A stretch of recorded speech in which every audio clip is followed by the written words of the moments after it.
What's up everybody, the Blue Fang here, and today I'm back starting yet a new what if, which will be on what I think would happen if Naruto was more like Itachi, or more specifically, what if Naruto had the mindset and skills like him. And before you guys think that Naruto will be an Uchiha, he won't be in this what if. I think I can try to make this what if interesting, and also I'm interested in this idea as well.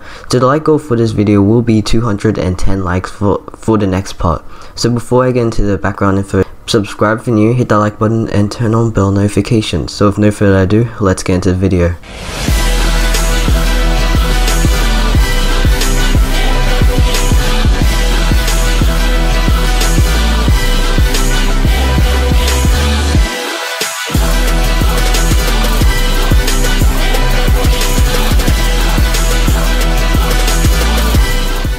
So in this what if, Naruto would be way different than his original self, but his past history would be the same, with the Nine Tails attack happening, Minato and Kushina's death, and the whole village hating him.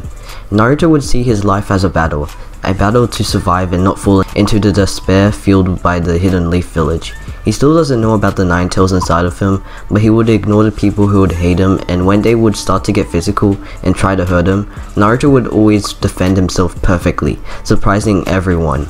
He always admired the Hokages as well, and whilst being hated by the village, he always stayed loyal to it, never thinking of anything bad about the village and the Hokage. Around when he was younger, Naruto would see his fellow academy students doing something strange. The people were Shikamaru, Choji, and Kiba. All of them decided that they should try a prank on the Hokage, something the original Naruto would do. Kiba was the one who came up with the idea. Shikamaru was forced to go out of his house because of his parents, and even though Choji would hesitate to do this kind of a prank, Kiba told him that they would go out and buy some food after, which Choji couldn't back away from a deal like that. So Naruto saw those three head towards the Hokage's office, which he didn't see not that many academy students visit there oftenly, so he's pretty curious to find out why. So eventually Naruto catches up to them and sneaks around, trying to not be seen. Kiba starts off the prank by getting his dogs that he brought with him and making Choji knock the door that Hiruzen is behind. So when he opens it, Kiba lets Shikamaru throw dog food at Hiruzen, and then Kiba lets the dogs go at him. The three of them start to do it, and Hiruzen opens the door, surprised to see Choji in front of him. But then pellets of food latch onto him while Kiba does his move. Naruto sees this and is shocked. He blitzes over to where all of them are and launches the dogs off Hiruzen at an insane speed. Naruto then gets his kunai that he keeps with him for self-defense and threatens Kiba with it. He does this because Kiba, Shikamaru, and Choji are disrespecting the third Hokage. Hiruzen is shocked at what Naruto is doing and tells him to stop. Naruto shouts back to him, saying that he will hurt Kiba as a punishment for disrespecting Hiruzen. But Hiruzen quickly dashes at Naruto and disarms him. He then whispers in Naruto's ear, saying that he likes the respect, but this is too far. But he's also interested in Naruto's skill and hopes to see these kinds of moves again. We cut to a few years later, and over the years Naruto trained himself hard enough to be seen and recognized by the third Hokage so he could work with him. In the academy, him and Sasuke would kind of be equals in schools, but Naruto would be kind of a bit higher than him, as he is really determined to be recognized by the Hokage. Also, he's only 7 years old by the time he's still training. So a couple of weeks pass and Hiruzen comes to the academy to check on a specific student that Iruka told him about. He's heard that the student has great potential to be a genin already. The third Hokage was curious about this and was interested to know more about this person. He eventually goes over to the academy and sees Naruto standing in front of him. Hiruzen smiles at this and tells Naruto to create a clone. Naruto stands still and focuses on his chakra. Then he finally proceeds to make one clone, pushing himself beyond the limit at the age of 7. Hiruzen's eyes go wide open, shocked to see someone this age already making a clone. The last time he could see someone do this at Naruto's age was years ago, and the person who did this was named Itachi Uchiha. Naruto finishes up his jutsu and stares at Hiruzen, waiting for what he has to say. The Hokage is really surprised and is trying to find some words to give out. But eventually he tells Naruto that he's approved to become a genin already. Iruka turns to Hiruzen, quickly telling him that Naruto could never be a genin at this time of his age. But Hiruzen ignores him and continues to tell Naruto that he has a special role for him to become. But first he would need to train hard enough and learn multiple jutsus for that to happen. So Hiruzen has decided to give Naruto a personal jonin for him to train with. So one day the role Hiruzen has made for Naruto could be achieved. I won't reveal the role that Hiruzen is choosing for him just yet, but I'll reveal it later on. Hiruzen also says that he will call Naruto to him when he's ready to show him his new trainer. Naruto slightly forms a rare smile when he hears the Hokage say this, as he has been respected for his skills. He waves goodbye while walking out of the academy after he has been given his shinobi headband. He ties it to his forehead and wears it with pride, ready to protect the Hidden Leaf Village. We cut to some days later with Naruto visiting the Hokage's office to meet with Hiruzen and whoever has been chosen to personally train him. Once he gets to the door, he's stopped by a Chunin level shinobi. "What do you think you're doing, demon? Get out of here. I don't care if Lord Third called you here. I'm not going to let someone like you come inside." Naruto stares at the shinobi with his blank, emotionless eyes. The Chunin slowly feels the bloodlust coming from Naruto, but he doesn't get shocked by it, and he continues to block the doorway. Naruto then swiftly gets his kunai and points it at the shinobi's throat to get out of his way. The Chunin slowly backs away, realizing that Naruto is a person not to mess with. After that, Hiruzen greets Naruto in the Hokage office with the person that he brought behind him. Naruto looks up to see who his personal trainer will be, and he sees a tall shinobi with silver hair and a headband covering one of his eyes.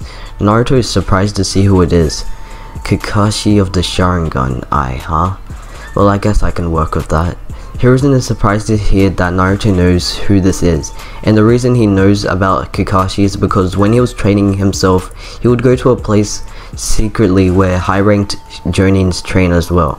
While he was there, he would hear stories about someone named Kakashi of the Sharingan Eye, and he would also hear about what he looked like, so he just assumed that this person who Hiruzen has brought to him is Kakashi, which he actually is, and Kakashi goes up to shake Naruto's hand.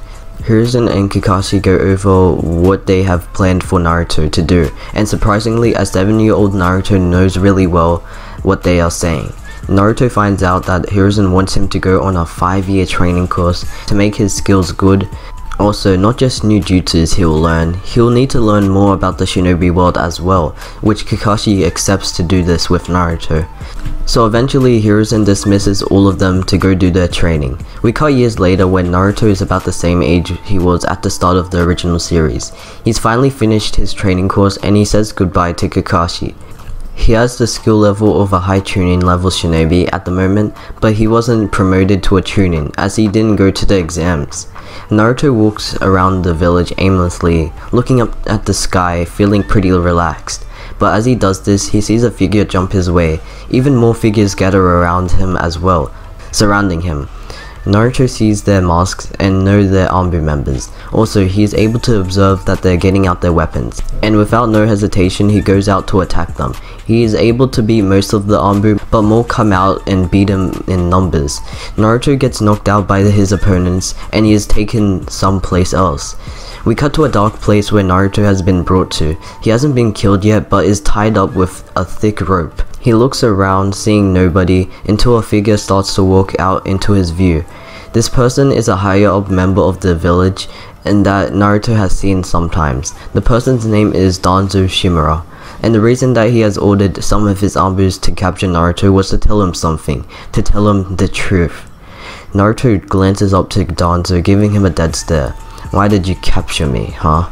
Danzo looks down on Naruto and tells him that he's sorry that he handled him that way, but he explains that this was just a test of his new skills that he has learned. And yes, Danzo knows about Naruto's training.